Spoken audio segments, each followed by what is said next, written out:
मुनफरिद और यूनिक अंदाज में कि आप चिकन और मटन को भूल जाएंगे। तो मेरी रेसिपी को एंड तक देखिएगा।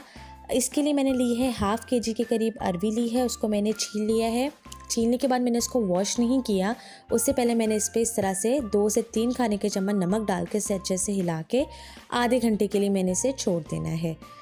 इस तरह से हमने इसे मिक्स कर लेना है और हाफ़ आवर के लिए इसको मैंने छोड़ देना है। हाफ़ आवर के बाद मैंने लेना है आटा लेने के बाद मैं आटा इस पर इस तरह से कोई भी सादा जो सिंपल आटा होता है हम घर में रोटी के लिए इस्तेमाल करते हैं वही आटा हमने लेना है और इसको हम इस तरह डालते रहेंगे इस पर, और मैं इस तरह से अच्छे से मिक्स करती रहूँगी।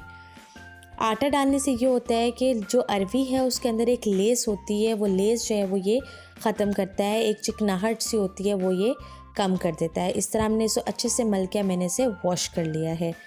उसके बाद मैंने क्या करना है, जो मोटे साइज़ की हैं ज़्यादा अरवियाँ उसको मैं दरमियान से कट लगा लूँगी ताकि ये गलने में आसानी रहे और मुश्किल ना हो इसको गलाने में।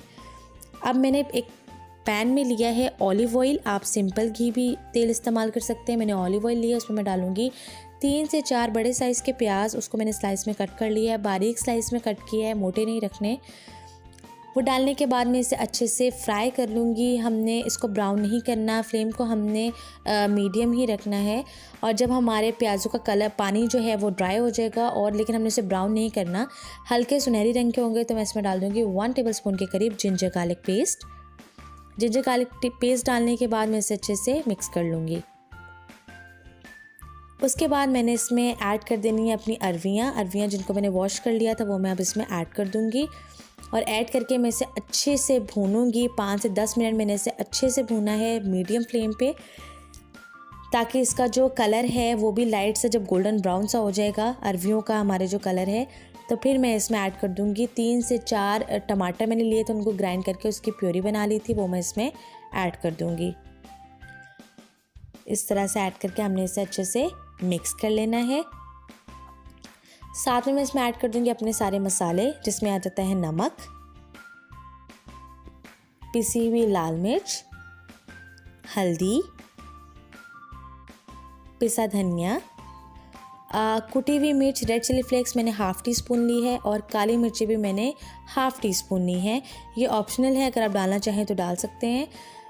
और इसको मैंने डालने के बाद अच्छे से इसको भून लेना है, अच्छे से इसकी भुनाई कर लेनी है। उसके बाद मैं इसे कवर करके रख दूँगी ताकि जो टमाटर है उसका जो पानी है वो ड्राई हो जाए और जो ऑयल है वो सेपरेट हो जाए। अब ये देख सकते हैं आप यहाँ पे टमाटर का जो पानी है वो मैंने ड्राई कर लिया है, ऑयल जो है वो हमारा सेपरेट हो गया है। उसके बाद मैंने इसमें ऐड कर देने हैं 2 से 3 खाने के चम्मच दही के। पहले मैंने टमाटर का पानी ड्राई किया है, उसके बाद मैंने इसमें दही का ऐड किया है।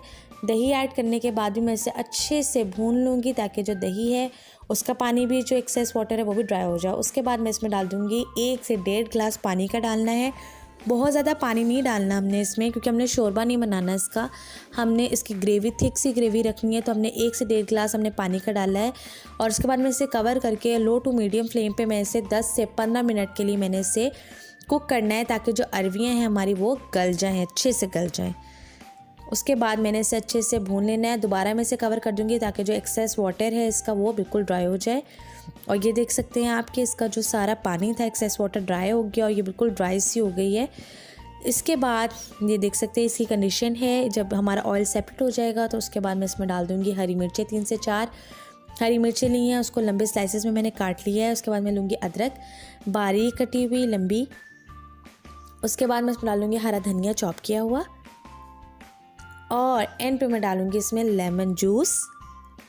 इसके बाद मैंने इसे 1 से 2 मिनट के लिए हल्की आंच पे दम लगा देना। तो लीजिए हमारी ज़बरदस्ती खट्टी सी चटपटी सी अरवी की कढ़ाई रेडी है।